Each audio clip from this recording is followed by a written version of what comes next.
Bonjour à tous et bienvenue dans un nouveau point lecture. Alors si vous suivez cette chaîne, vous devez savoir qu'il y a peu de temps, je vous ai publié une vidéo coup de cœur, preuve que j'ai fait des super lectures.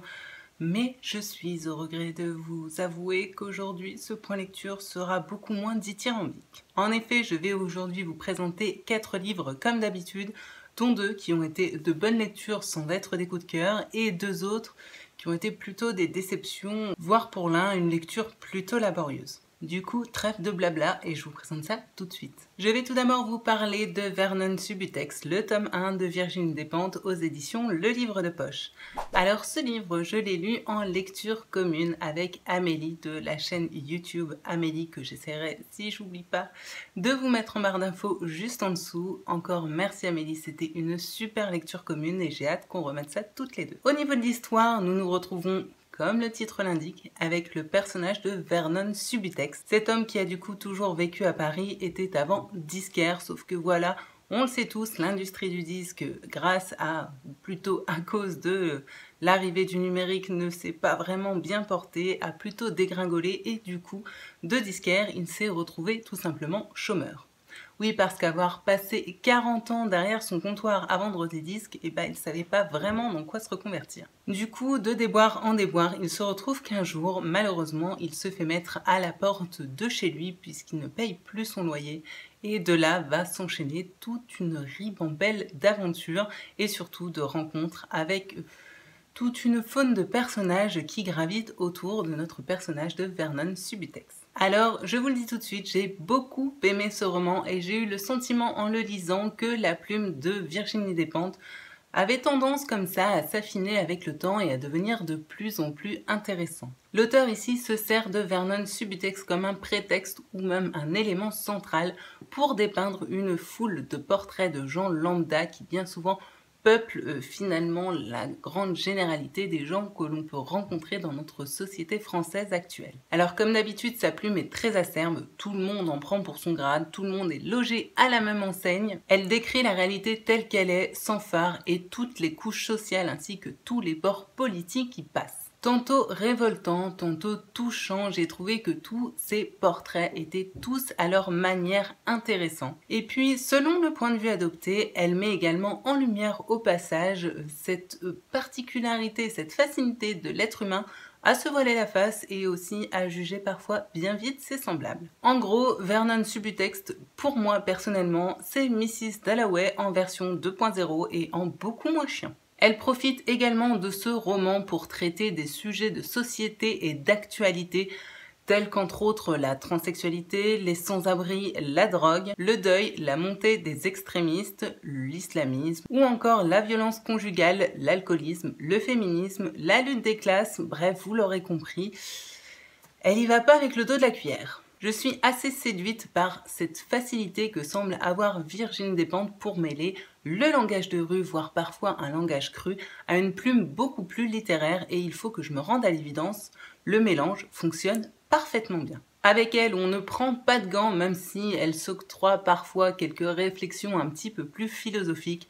Et je dois avouer aussi que j'ai beaucoup aimé retrouver dans ce livre le personnage de la hyène, que j'avais déjà rencontré dans son précédent opus, ou en tout cas dans un de ses précédents livres qui était Apocalypse bébé. Vous l'aurez compris, même si ce ne fut pas un coup de cœur, ça a été néanmoins une très bonne lecture qui se lit plutôt facilement grâce à une plume assez fluide et c'est avec beaucoup de plaisir que je découvrirai le tome 2 et le tome 3 des aventures de Vernon Subutex. Si vous souhaitez vous plonger dans une sorte d'état des lieux de la société française mais sans phare et sans langue de bois, alors je n'ai qu'une chose à dire, Vernon Subutex est fait pour vous. Je me suis ensuite plongée dans la lecture de Des nœuds d'acier de Sandrine Colette, toujours aux éditions Le Livre de Poche. Au niveau de l'histoire, on se retrouve avec un personnage qui vient tout juste de sortir de prison, parce qu'on le sait tout de suite, il a en gros tabassé son frère qui s'est tapé sa nana.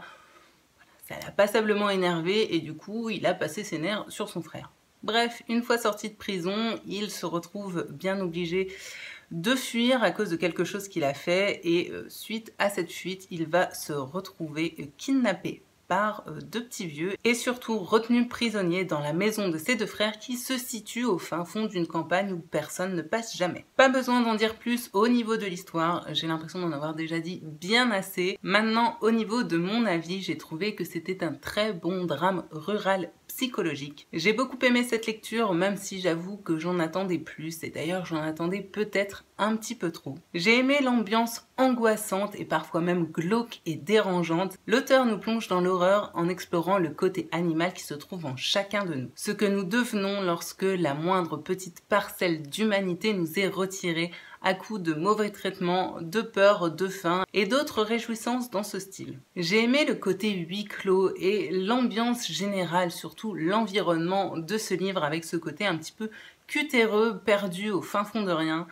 Quand je dis cutéreux, c'est pas pour un côté péjoratif, c'est vraiment ce que l'auteur a voulu nous faire passer au travers de ce livre. Malgré tout, il m'a manqué quelques petites choses pour que ce soit un coup de cœur. Je pense surtout en priorité que j'avais besoin d'un côté un petit peu plus psychologique. J'avais vraiment envie qu'on creuse un petit peu plus les personnages afin de comprendre ce qui les pousse à agir de telle ou telle façon. Et puis j'aurais aimé aussi qu'on fouille beaucoup plus le passé des différents protagonistes parce que clairement pour moi il y avait matière, j'avais envie d'aller beaucoup plus loin. C'est la même chose pour le thème de la relation fraternelle qui pour moi méritait d'aller beaucoup plus loin. Après, le style est simple mais pas simpliste, dur mais plutôt fluide. En somme, c'est un roman qui se lit très bien. Après, il ne faut pas oublier que c'est le premier roman qu'a écrit Sandrine Colette et du coup, je trouve que pour un premier roman, c'est franchement plutôt bon et très prometteur.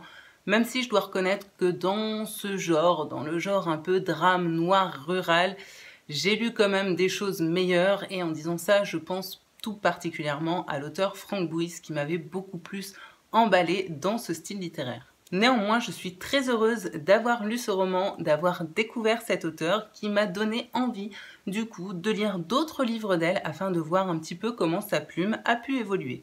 En somme, on va dire que c'est une très bonne entrée en matière avec cette nouvelle auteure que je ne connaissais pas, même si j'aurais aimé et surtout imaginé que ce roman m'aurait beaucoup plus emporté. Et là, malheureusement, on va passer à la partie moins réjouissante de cette vidéo avec les deux lectures qui m'ont plutôt déçue. Et je vais tout d'abord commencer avec Chaleur de Joseph Incardona aux éditions Pocket. Au niveau de l'histoire, c'est très simple, on se retrouve en Finlande où il y a un concours de sauna. Le but du jeu, c'est de se faire enfermer dans un sauna chauffé, il me semble, à 120 degrés et d'y rester le plus longtemps possible. Durant cette lecture, on va donc croiser deux personnages. L'un est une ancienne, ou encore actuelle, il me semble, star du porno, et l'autre est un Russe, il me semble, j'en suis pratiquement certaine, qui veut à tout prix gagner ce concours. En gros, c'est un peu le challenge de sa vie. Et malheureusement, je crois que je suis complètement passée à côté de ce bouquin. J'en avais entendu des super bonnes critiques, j'en attendais énormément et en fin de compte, ça a plutôt été une déception. Peut-être tout d'abord parce que je m'attendais à un huis clos entre deux hommes avec des dialogues percutant, une confrontation dans un lieu confiné et que malheureusement ça n'a pas été le cas. La plume de Joseph Incardona n'est pas désagréable, bien au contraire, j'aime plutôt bien en général ce genre de plume un peu dépouillée et tranchante. Par contre, attention au vocabulaire dans celui-ci. En effet, si vous n'aimez pas lire tout ce qui a trait au sexe, j'ai envie de dire passez votre chemin parce qu'étant donné qu'on est quand même avec un des deux personnages principaux qui est une star du X, on a forcément du vocabulaire qui s'en rapporte, qui est du coup parfois plutôt cru. Les dialogues également peuvent être un petit peu déroutants parce qu'ils ne sont pas écrits, vous savez, avec des petits tirets à la ligne comme on a l'habitude de le voir, mais ils sont complètement mêlés aux descriptions. Et il y a quand même un petit temps d'adaptation quand on se retrouve avec ce genre d'écriture. En fait, le sentiment que m'a donné ce livre en le lisant, c'était tout simplement de lire une sorte de conte philosophique dont j'aurais été trop stupide pour comprendre tous les tenants et les aboutissants. Du coup, vous le comprenez, ça n'a pas forcément été une lecture très agréable. Dans ce livre, il y est question de dépassement de soi et surtout de cette espèce de recherche stupide qu'a l'être humain de toujours vouloir plus de célébrité alors que clairement il n'est même pas capable de déjà apprécier à sa juste valeur ce qu'il a sous les yeux. Et puis on est d'accord, ça résulte aussi d'un gros besoin de regonfler son ego de mal. Enfin, je dis de mal, mais il n'y a pas que les hommes qui sont dans ce cas-là. Bien sûr, il y a aussi forcément question d'ennui et de ce dont l'humain est capable de repousser pour justement essayer de tuer cet ennui, ou en tout cas de se donner l'impression de tromper cet ennui ambiant. En bref, ce roman avait énormément d'ingrédients pour me plaire, mais malheureusement, je ne suis à aucun moment rentrée dans cette histoire. J'ai trouvé ça trop survolé, je n'ai pas accroché au personnage, en bref, j'avais besoin vraiment de beaucoup plus. Au niveau des critiques, j'ai lu pas mal que beaucoup trouvent que ce roman est à la fois très noir et très drôle. Personnellement, je dois reconnaître que je n'ai ri à aucun moment en le lisant et qu'en matière de roman noir, j'ai quand même lu bien mieux selon mes goûts personnels. Et malheureusement, je suis la première déçue de ne pas avoir aimé ce livre. Je ne l'ai peut-être tout simplement pas compris, mais au-delà de la pure compréhension, ce qui m'a finalement le plus déçue, c'est que ce livre ne m'a tout simplement rien fait ressentir. Vous l'aurez compris, je ne sais du coup pas vraiment à qui conseiller ce bouquin. Tout ce que j'ai envie de dire, c'est que si comme moi, vous vous attendez à un huis clos percutant, à avoir une sorte de combat verbal entre deux hommes, passez votre chemin, c'est vraiment pas le cas. Le style de Joséphine Cardona est très particulier, mais pas désagréable. Ici, ce n'est pas la forme qui m'a dérangée, mais c'est finalement vraiment le fond. Ceci dit, ça ne m'empêchera pas de tenter un autre livre de cet auteur pour justement me faire une meilleure idée sur son type d'écriture, savoir si son style peut me convenir et que ce livre n'était qu'une erreur de parcours, ou si au contraire cet auteur n'est vraiment pas fait pour moi. Comme d'habitude, si vous l'avez lu, n'hésitez surtout pas à confronter votre avis au mien, savoir si vous l'avez aimé, justement ce qui vous a plu dans cet ouvrage. Comme je le dis, je suis peut-être complètement passée à côté de ce livre, mais voilà, je vous livre vraiment mon avis tel qu'il est. Et enfin, pour terminer, nous allons parler, enfin je vais essayer de vous en parler parce que ça va être très compliqué, de My Absolute Darling de Gabrielle Talent aux éditions Gallmeister. Pour résumer très vite l'histoire, on se retrouve avec le personnage de Turtle qui est une adolescente, il me semble, de 14 ans, qui vit aux États-Unis avec son père dans un coin un peu reclus au fin fond d'une forêt. Son père qui, on comprend très vite, est très particulier, qui est un petit peu obnubilé comme ça par tout ce qui est survie, fin du monde, et qui est surtout clairement obnubilé par les armes. Je ne vous en dirai pas plus au niveau de l'histoire parce que clairement il n'y a pas besoin d'en savoir plus et que je risquerai de vous spoiler parce que je vais vous en toucher un petit mot. Mais cette histoire prend pas mal de temps à s'installer, c'est plutôt lent. Du coup, on va passer tout de suite à mon avis, même si je vais avoir beaucoup de mal à vous donner un avis assez clair. Et j'ai oublié de vous le préciser, mais j'ai lu ce livre en lecture commune avec Colibri sur Instagram. D'ailleurs, je la remercie parce qu'on s'est pas mal soutenu durant la lecture commune parce que, comme moi, elle a eu plutôt le même ressenti. Elle a eu beaucoup de mal avec cette lecture et d'ailleurs, je crois qu'à l'heure actuelle, je ne sais toujours pas si elle a réussi à le terminer. Vous l'aurez compris, du coup, je ne suis pas seule à avoir l'avis que je vais vous donner. Il était clairement partagé avec ma collectrice. Je suis donc très embêtée pour vous parler de ce roman parce qu'il m'a laissé complètement perplexe. Et maintenant que je l'ai lu, je comprends parfaitement pourquoi sur Livre Addict ou tout autre genre de site où on donne son avis sur les bouquins, pourquoi ce livre divise autant le lectorat. Tout d'abord, sachez-le, le style d'écriture de Gabrielle Talent est vraiment très particulier. On a des phrases très hachées, on a beaucoup d'introspection dans les réflexions de Turtle qui sont complètement mêlées au milieu du reste des phrases. Il n'y a pas du tout de guillemets, de tirets ou quoi que ce soit. Et je dois avouer que pour la prise en main de la lecture, c'est vraiment plutôt lourd. Cette écriture est tellement particulière que je ne peux vous donner qu'un seul conseil avant d'acheter possiblement ce livre. C'est tout simplement vous rendre en librairie et lire peut-être une dizaine de premières pages. Vous allez tout de suite savoir si ça va le faire avec vous ou pas parce que, je vous dis, c'est vraiment une écriture à part entière très particulière. Je sais pertinemment que ça ne plaira pas à tout le monde. Et c'est un petit peu le genre d'écriture où ça passe ou ça casse. J'aime en général assez bien le nature writing, mais je dois avouer qu'ici, les longues descriptions autour de la nature ne m'ont pas procuré ce sentiment d'évasion que je recherche justement lorsque je lis ce genre de bouquin. C'est un roman très sombre, très dérangeant et parfois même, il faut clairement le dire, malsain, où il y est question, entre autres, d'inceste, de manipulation mentale et surtout des armes.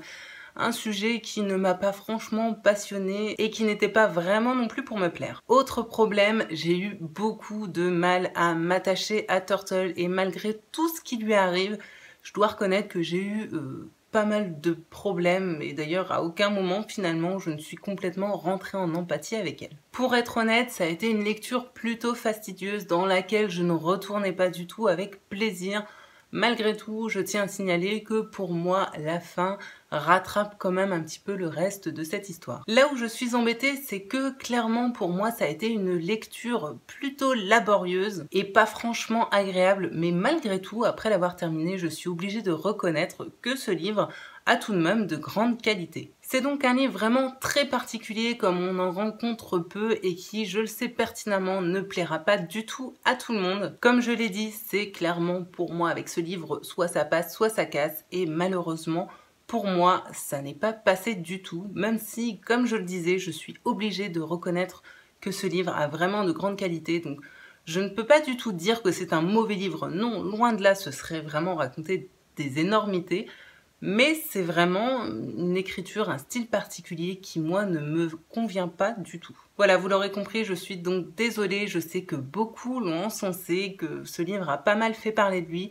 Et pour ce qui est de faire parler de lui, je comprends du coup tout à fait aujourd'hui d'où ça vient parce que voilà, on ne peut pas rester insensible face à ce livre qui a une telle particularité. Comme je le disais, le meilleur conseil que je peux vous donner, c'est vraiment de lire les premières pages. Vous allez tout de suite savoir si vous allez plonger dedans ou pas du tout comme moi. Voilà, c'est donc terminé pour ce point lecture. J'espère que mes avis vous auront apporté quelque chose et que peut-être ils auront piqué votre curiosité pour en découvrir certains. Comme d'habitude, vous le savez, j'adore papoter avec vous, alors si vous souhaitez me laisser un petit commentaire pour me parler de livres, de ce que j'ai présenté aujourd'hui ou de toute autre chose, eh bien écoutez, n'hésitez pas, les commentaires sont ouverts juste en dessous, je vous y attends. On n'oublie pas pour soutenir la chaîne, si vous avez aimé cette vidéo, on met des petits pouces levés et pourquoi pas vous abonner si ce n'est pas déjà fait. J'espère donc vous retrouver très bientôt sur cette même chaîne pour un point lecture ou tout autre, je ne sais pas encore, je vous avoue.